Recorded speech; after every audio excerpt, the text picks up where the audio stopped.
welcome back to the Eco Kids podcast. So it's been a little bit quiet. I know you've been expecting some episodes and they have not been there. But trust me, I have a whole heap of stuff to talk about. But I thought I would start with something that I see all the time, and that's around choosing early childhood education for your children. So pretty much every day I see on social media either parents in the local community pages asking if anyone has recommendations for centres, or on mums groups asking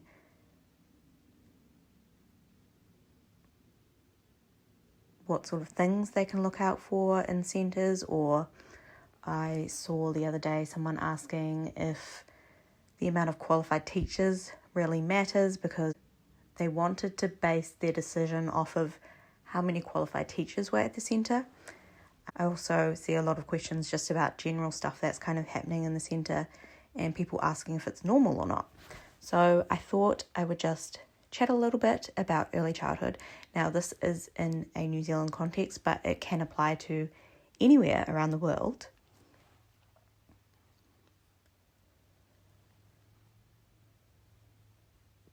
So let's get into it. I think sometimes when parents look at early childhood centres from the outside, they think that if a centre is new, that it's clean. They think that older centres are dirty. That's one of the things I've noticed a lot.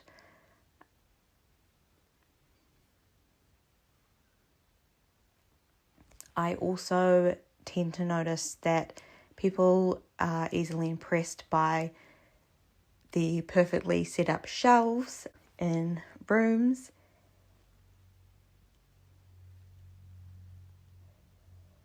If they have the latest trendy resources on hand.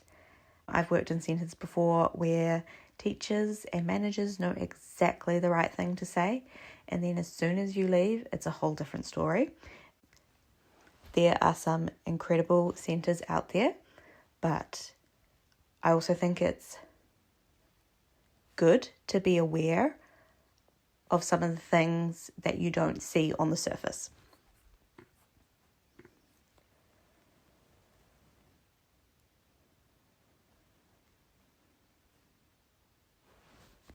One thing I do want to say is that instead of looking at what's visible, we really need to take notice of what we feel, because I think that when you walk into a room, you pick up the vibes instantly, and we talk about the gut feeling. We have a gut feeling for something. It might not always be right, but I think in this context it's important to trust your gut feeling.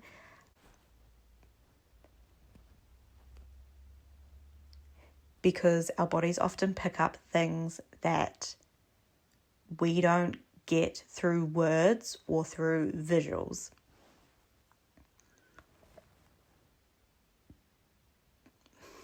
I think something that's really important to consider when we're looking at really beautifully aesthetic environments is that just because it's set up really amazingly to the adult eye, what does that actually mean for children? And one of the concerns I have about this is because I have seen this firsthand, that when we have really beautiful setups, it means that children don't always get to engage in it the way that they should, because sometimes the adults are so focused on making sure that the centre always looks polished and clean that no real learning experiences are actually able to happen, because a lot of the time that actually requires mess, and if it's messy, it doesn't look visually attractive. So that's the first thing to be aware of, which kind of contradicts our thinking when we look at a really beautiful environment from our perspective, because you have to think to yourself, are children actually getting learning experiences to engage in? The other thing I do want to point out is a lot of centres you will be on some kind of online platform like Story Park, and you'll get picture updates, learning stories, things like that.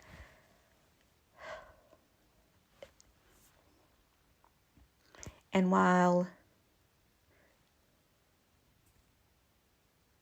there are really amazing photos and stories that can come up on there, we really want to make sure that the experiences children are having are actually really authentic. And sometimes you can get the most beautifully written story with picture perfect pictures, and the child actually got nothing from it because it was set up by teachers. Children were rushed through one by one, yelled at in the process, no doubt, and told how to do the experience. And then the teacher goes away on their non-contact time and writes up a beautifully polished story that parents see and they are really impressed by. And I'm not saying that every centre does this, but I will point out that this is definitely something that happens. I have been to hundreds of centres throughout Auckland, and I have seen teachers set up experiences. They force every child to participate in said experience. They take pictures of every child participating. The child doesn't get much autonomy over the process, or they get told what to do. They get a picture taken and then they get shuffled away. And meanwhile, while all of this was happening, I saw some really amazing, authentic child-led learning that was happening outside that the teachers were completely missing because they were so focused on getting these pictures and stories out for parents that they actually missed the most important thing of all. I guess the whole point of what I'm trying to say is that when we go to visit a centre and when we see their online marketing, their brochures, their social media, we are seeing the perfect version and the version that they want us to see. They're not seeing what happens when the children are tired, hungry. They're not seeing what happens when things get messy. We're not seeing what happens when children need support. We're not seeing transitions. We're not seeing any of that. We are seeing the best parts of it. And while, of course, we don't want to show parents the more challenging side of things because we don't want to scare them off, I do have quite a big issue with centres showing a real picture-perfect face, because I have been to so many centres that are completely the opposite. So I would really like to explore in this podcast moving away from that appearance focus and sort of shifting into a different lens. And this is not to be judgmental, it's not to pull down centres and, tell teachers they're doing things wrong, but it's actually just to think about what actually matters for children and how we choose quality and what to look for and what actually is a quality centre, and things that go beyond the marketing that centres put so much money and time into. I guess I just want to help people recognise environments where children can feel safe and supported, because that is actually what is at the core of early childhood education. And you will probably hear this time and time again because it all comes back to relationships. There's a lot of different research to show this, but that's a whole long-winded thing there. I would really like to challenge the idea of what quality actually looks like in practice rather than what quality looks like in appearance. So if you're doing a centre visit, how can you actually determine the quality of the relationships? So there's a couple of things you can look for. Start by observing how teachers talk to children, because you can tell a lot by language, tone, body language, and all the other things. Noticing what teachers do when a child is upset that is a really big factor, because that will show you the quality of the relationship they have with that child, whether they actually know them, whether they know their interests, whether they know what soothes them when they're upset.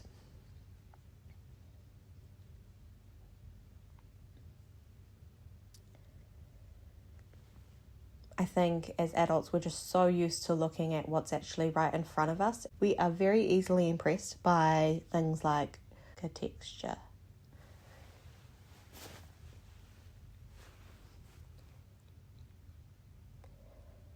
And sometimes things like wall displays are actually there to kind of appease parents rather than children. Because if we think about it, if we step into a child's shoes and we look at a wall display, for example, what does that actually do for the child? Is there a whole lot of words and information up there? Generally, children in early childhood cannot read, so it's just going to show that what's there is actually there for the adult and there is no benefit to the child whatsoever. If there are a lot of visuals,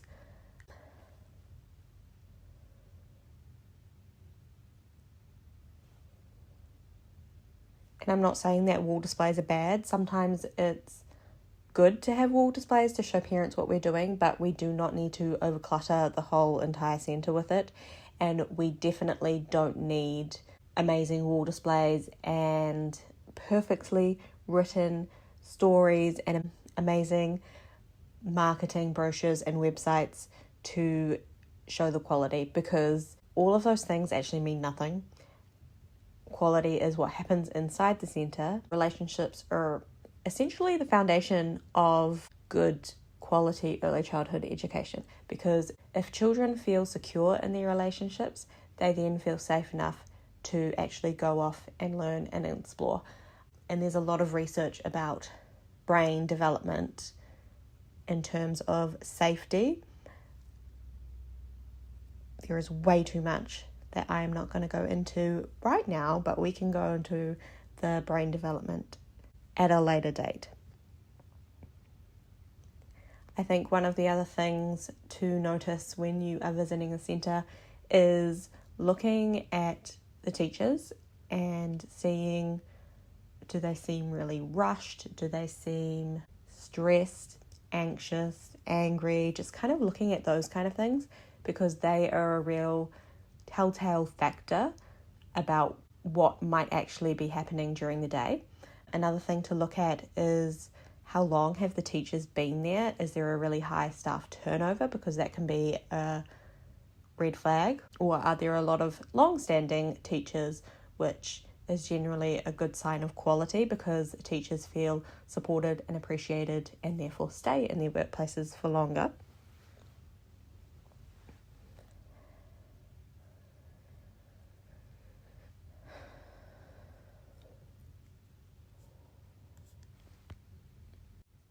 I think one of the biggest goals for whatever early childhood education you choose for your child should be that it's not just a place for them to be supervised, to be managed, but actually a place where they are actually known, where teachers know who they are. They know what makes them laugh.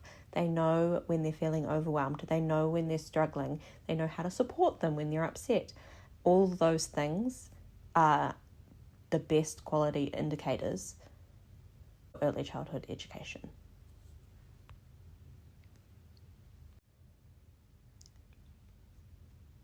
One of the things to look for in responses, because every single child gets upset, frustrated, overwhelmed, or just has a day when they're off. I mean, we as adults have those days all the time.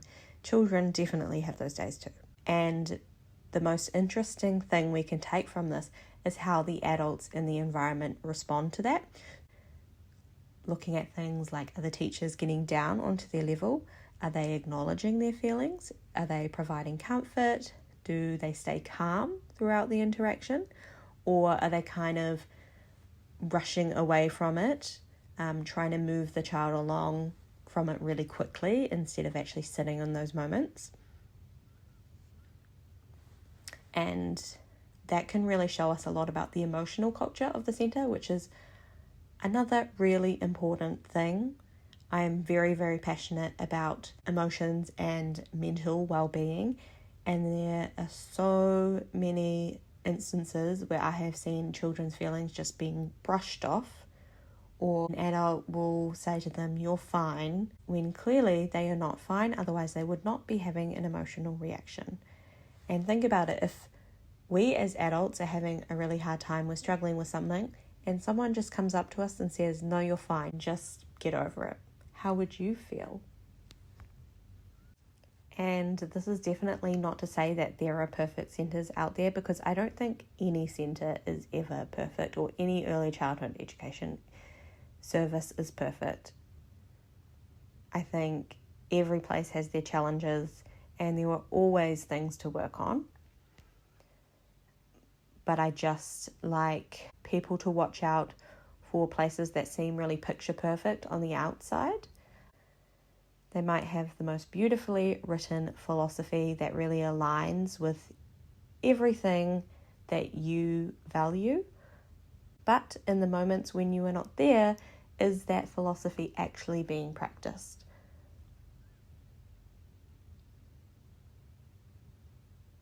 And again, it doesn't have to be perfect, but as long as they are really aligning their practice with what they have written. Is the philosophy a document that they actually live and teach through every day, or is it just a document that's written to please parents and the ministry?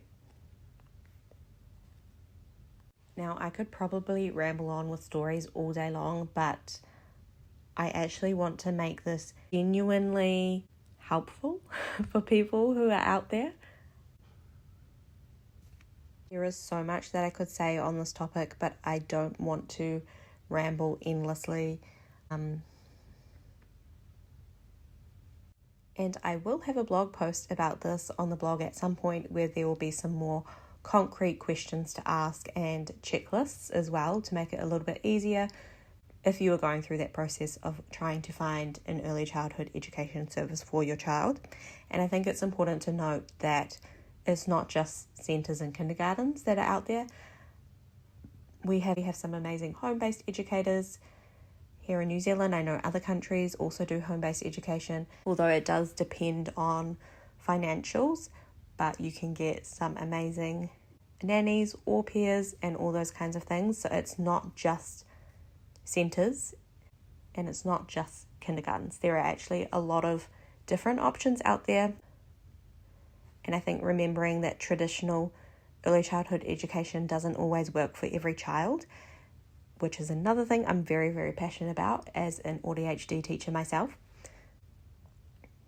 I also like to advocate for forest schools and nature kindergartens and all the other non-traditional environments, because we are not all made for the same place.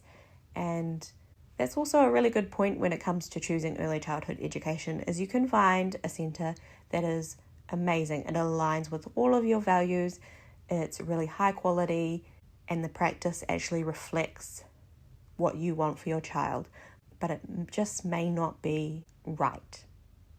And I think it's important to remember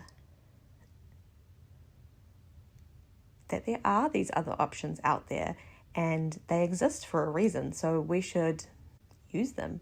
And I think if we are in an environment that really suits us, we can learn so much more. So just because one child's really thriving at a kindergarten, it doesn't mean that your child was behind because they go to a forest school. Everyone is different, we all learn differently. We just need to acknowledge that there are different places where we all thrive.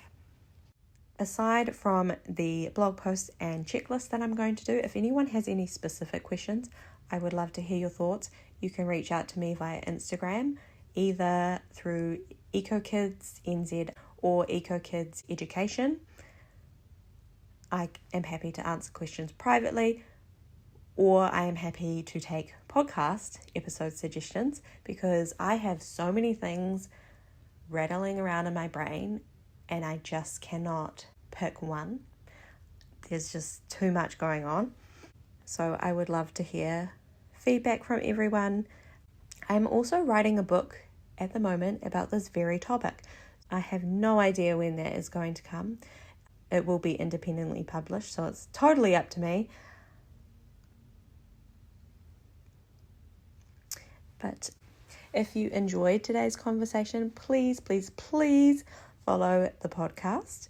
I am definitely going to be doing a deeper dive into all things early childhood education, and I'm not afraid to spill some of the tea, so please do stick around for that.